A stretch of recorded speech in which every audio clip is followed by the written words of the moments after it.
কুষ্টিয়ার কুমারখালীতে জরাজীর্ণ পরিত্যক্ত ভবনে ঝুঁকি নিয়ে চলছে চরঘোষপুর সরকারি প্রাথমিক বিদ্যালয়।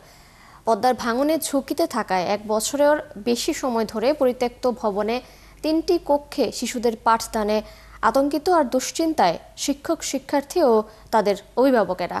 প্রতিষ্ঠান প্রধানের দাবি, শ্রেণীকক্ষ না থাকায় ঝুঁকি জেনেও পরিত্যক্ত ভবনে ক্লাস নিতে বাধ্য হচ্ছেন তারা। সহকর্মী শাহিন আলীর তথ্য ছবিতে প্রতিবেদন। কুষ্টিয়ার কুমারখালী পদ্মাপাড়ের চরসাদিপুর ইউনিয়ন, সেখানে ভাঙছে পদ্মা।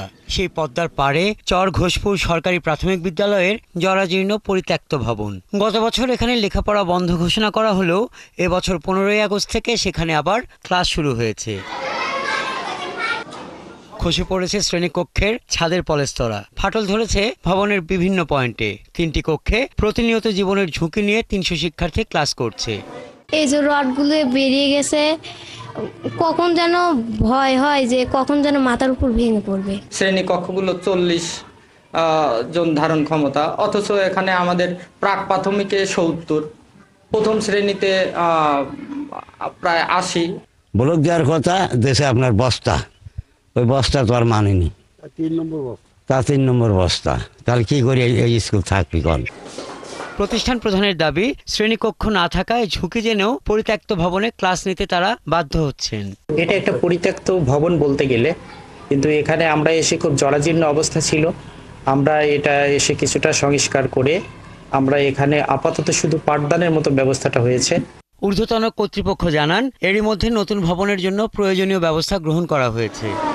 চরসাদিপুর ইউনিয়নভুক্ত চরঘোষপুর সরকারি প্রাথমিক বিদ্যালয়টি কুমারখালী উপজেলা থেকে একটু বিচ্ছিন্ন, অর্থাৎ পদ্মা নদীর ওপারে। তো এই বিদ্যালয়টি গত বছর পদ্মা নদীর ধারে হয় এবং পদ্মা নদীর ব্যাপক ভাঙন শুরু হলে আমরা এলাকার জনগণের দাবির পরিপ্রেক্ষিতে ওই বিদ্যালয়ের ভবনটি, ওখান থেকে আমরা পাশে আরেকটি ভবন ছিল যেটি বর্তমানে ওই কমিউনিটি বিদ্যালয় পরিত্যক্ত আর কি, তো আমরা ওই ভবনে স্থানান্তর করি। চরসাদিপুর একটু পদ্মা নদীর সংলগ্ন হয়, আমাদের বেশ বিভিন্ন সময় ভাঙনের কবলে পড়ে। একটি স্কুল আমরা ইতোমধ্যে স্কুলের শিক্ষার্থী থেকে শুরু করে অন্যান্য কার্যক্রম পাশে আমরা সরিয়ে নিয়েছি। পরিত্যক্ত একটি ভবন রয়েছে ওখানে, তো এইটা আমরা নতুনভাবে ইতোমধ্যে চাহিদা প্রেরণের প্রয়োজনীয় ব্যবস্থা গ্রহণ করা হয়েছে।